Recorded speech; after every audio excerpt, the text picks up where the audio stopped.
Em nome do Pai, do Filho e do Espírito Santo. Amém. A vida de São José, revelada à abadesa Maria Cecília Bade. José é conduzido ao templo do Senhor em Jerusalém. Passados os dias da lei para a purificação das mulheres, os pais de José foram a Jerusalém para a purificação de Raquel e para a oferta e resgate de seu filho, tudo de acordo com os mandamentos. Nessa ocasião, eles ofereceram donativos ao templo, maiores do que os que eram feitos habitualmente, em termos de sua gratidão da desejada maternidade que o Senhor lhes havia concedido.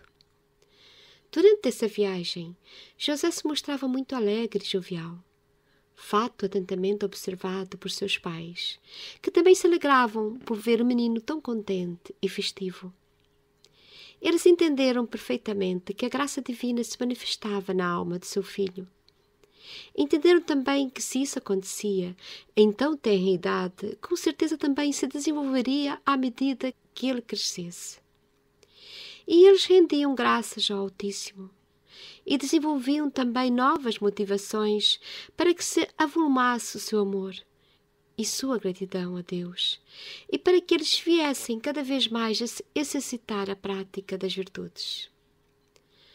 Uma vez no templo, Raquel se purificou e nesse ato recebeu grande iluminação de Deus, e através dela reconheceu claramente as inúmeras dotações que ele havia concedido ao seu filho.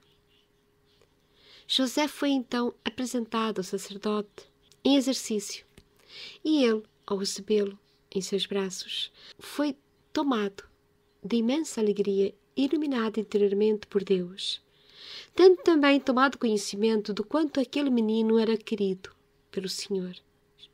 José, participando ativamente da cerimônia da sua oferta a Deus, cedeu a ele com todo o seu coração. Abriu seus olhos e assim permaneceu por todo o tempo, fitando o céu, como que totalmente abstraído e absorvido em Deus. Ele recebia agora a graça santificante que lhe permitia reconhecer as nobres e sublimes dotações que o Senhor lhe fazia naquele ato, e que ele era totalmente devotado ao Altíssimo. E tendo conhecido e reconhecido todos esses factos, mostrou sua gratidão e agradeceu afetuosamente ao Todo-Poderoso. O menino foi resgatado com a quantia habitualmente paga nessas ocasiões, e o sacerdote, ao devolvê-lo para Raquel, externou seu desejo no sentido de que ela o criasse com toda a alegria, que tomasse particulares cuidados com a criança, pois havia sentido que ele era muito querido por Deus e que se tornaria um grande homem que iria proporcionar grandes satisfações àqueles que tivessem cuidado da nobre índole que nele se desenvolveria, porque ele não apenas daria alegrias para os que tratassem com ele, mas também a todos os que nele depositassem sua fé. Havendo Deus o elegido como defensor e protetor dos moribundos, ele os iria servir e tornar-se uma grande alegria e grande conforto em suas agonias. Recebido de volta o menino, seus pais renderam suas graças a Deus e choraram pela alegria e júbilo que tinham. Eles o levaram de volta à sua terra natal como tesouro e dádiva sublime que ele lhes concedera. José se mostrava tranquilo e absorto e realizava atos de agradecimentos ao seu Deus, muito alegre e satisfeito com aquela graça que recebera, através da qual progredia em seu amor ao Senhor e crescia muito em suas virtudes. O menino também realizava grandes progressos nesse sentido, e embora ainda não pudesse praticar aqueles predicados que tanto apreciava em função da sua pouca idade, os praticava em intenções, vindo mais tarde a exercê-los plenamente com suas obras, executadas à perfeição, como se verá mais adiante. E então, continuando a história de São José, Cecília Paz fala-nos do momento em que ele teve que ser conduzido ao templo do Senhor, em Jerusalém. Os pais faziam aquilo que na lei estava explícito. E eles, então, se havia uma lei em que, e se essa lei fosse de acordo com os mandamentos, que era o caso da purificação de Raquel e a oferta de resgate de seu filho, eles o fizeram. E eles tiveram no seu coração um desejo de dar mais, muito mais do que aquilo que era, por lei, obrigado. Muitas vezes queremos dar apenas aquilo que a lei nos diz. A lei mesmo da igreja nos quer fazer, cumprir. Por exemplo, ir à missa todos os domingos, comungar pelo menos uma vez por ano, confessar-se uma vez por ano pelo menos. Há muitos mandamentos da igreja que, se forem cumpridos à risca, como se diz, poderemos ser considerados bons cumpridores. Mas quando queremos dar mais, porque o nosso coração está extremamente agradecido e quer louvar ao Senhor, mais ainda do que aquilo que está estabelecido, que foi o caso dos pais de José. Os pais de José estavam gratos ao Senhor por causa do seu filho, do nascimento do seu filho. Então eles quiseram dar muito mais do que aquilo que estava estabelecido. E o sacerdote, ao receber aquela criança, José, percebeu logo que havia naquela criança algo muito especial. José, mesmo no templo, mesmo como apenas uma criança, ele parecia perceber tudo o que se passava à sua volta, como que participando de toda a cerimónia, e isso não passou despercebido ao sacerdote. Ele viu que havia lá qualquer coisa nessa criança, e ele depois acabou por dizer, sim, vai se tornar um grande homem, e que tenham bastante cuidado com esta criança, porque ele vai ser o protetor dos moribundos, e vai se tornar uma grande alegria e conforto nas agonias desses moribundos. Mais uma vez, eu lembro algo que hoje em dia está quase que esquecido. Nas pessoas que não morrem de repente. Porque antigamente as pessoas tinham medo de morrer de repente, de morrer de uma hora para outra.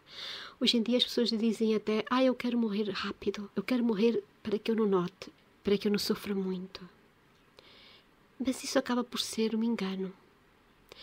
Uma espécie de doce venenoso. Porquê? Porque eu digo isso? Porque a agonia, ou seja, aqueles momentos em que a pessoa está a sofrer, antes que a sua alma saia do seu corpo, ela passa por uma espécie de purificação e de momentos em que ela pode decidir-se por Deus ou pela sua condenação eterna. Então ter São José como seu patrono, neste momento em que nós estamos a sentir que vamos morrer, porque infelizmente é isso, nós passamos por um tempo em que, antes da morte, e quem viu isso já ou teve a tristeza por vezes de vermos uma pessoa que está quase a morrer, sentimos que ela está naquela agonia da morte, naquele momento em que ela vai ter que dar tudo o que ela recebeu nesta vida. E nós não temos nada nesta vida realmente. E quando ela está ali a padecer na agonia, ter São José a seu lado para que possa guiar a sua alma para Deus. São José teve a alegria de ter a seu lado na sua agonia a Maria Santíssima e Jesus. E por isso, por essa ditosa alegria de ser acompanhado na sua morte por Maria Santíssima e Jesus, ele acabou por ter esse privilégio de também estar ao lado dos moribundos nessa hora derradeira. Por isso, este menino, José, desde pequeno, mostrava que ele tinha uma graça especial. E realmente, José, desde criança, já dedicava pequenos atos que, mesmo que ele não os pudesse fazer por causa da sua tenridade, mas ele os fazia de uma forma que ele pudesse praticar, porque ele fazia progressos nesse sentido. E praticar, às vezes tinha coisas que ele não podia praticar porque ele ainda era muito pequeno. Atos de misericórdia. Mas ele, o que ele fazia? Ele fazia no interior do seu coração esses atos de agradecimentos a Deus. Nós podemos fazer sempre esses atos de agradecimento a Deus. Mesmo que estejamos numa cama, sujeitos a uma doença, nós não podemos praticar, às vezes, coisas como os outros praticam, atos de misericórdia, mas podemos praticar esses atos que mentalmente podemos fazer por meio de orações, sacrifícios que só nós sabemos e só nós conhecemos e entregamos a Deus. Por isso que um doente, mesmo acamado, pode ser um grande tesouro, tanto para aqueles que estão a cuidar dele, como para a própria pessoa, porque está-se a purificar. Antes do momento derradeiro, tem muitas pessoas que não querem sofrer, têm medo de sofrer. Mas o que não sofrermos nesta vida, o que não purificarmos, como na Bíblia diz mesmo, se o ouro não for purificado pelo fogo, ele vai ser um ouro quase que inútil. É a mesma coisa a alma. Se nós não formos purificados pelo sofrimento nesta vida, e ao mesmo tempo pelo sofrimento nós cada vez mais multiplicarmos os nossos atos de amor a Deus e ao próximo, de nada vai adiantar esta vida, porque todos os teus empreendimentos materiais, todo o tempo que gastastes para construir estas riquezas todas que tens neste momento, vais deixar. Nada vai estar disponível para ti depois da morte. Vais deixar para os teus ou para estranhos, se não tiveres filhos. Por isso, pensa bem na tua alma. Cuida do teu corpo, sim, porque ele é a graça de Deus, mas especialmente a tua alma. Porque esta é eterna. E depois da morte, ou ela irá para Deus, ou irá para o inferno. Por isso que é muito importante, desde o momento em que nós tomarmos consciência disso, do que é a nossa vida nesta terra, e que tudo nos é emprestado, e nada é nosso para sempre. Mas uma coisa é nossa para sempre, a alma. E por essa alma nós podemos fazer muito. Tudo aquilo que Jesus disse. De que adianta ganhar o mundo inteiro se perder a verdadeira vida? A vida que tu tens dentro de ti, a tua alma imortal. E essa alma imortal só se encherá de bens espirituais, aqueles bens espirituais que poderás fazer através da misericórdia, através da oração, através dos sacrifícios, através das mortificações, através do amor a Deus e ao próximo. Em nome do Pai, do Filho e do Espírito Santo. Amém.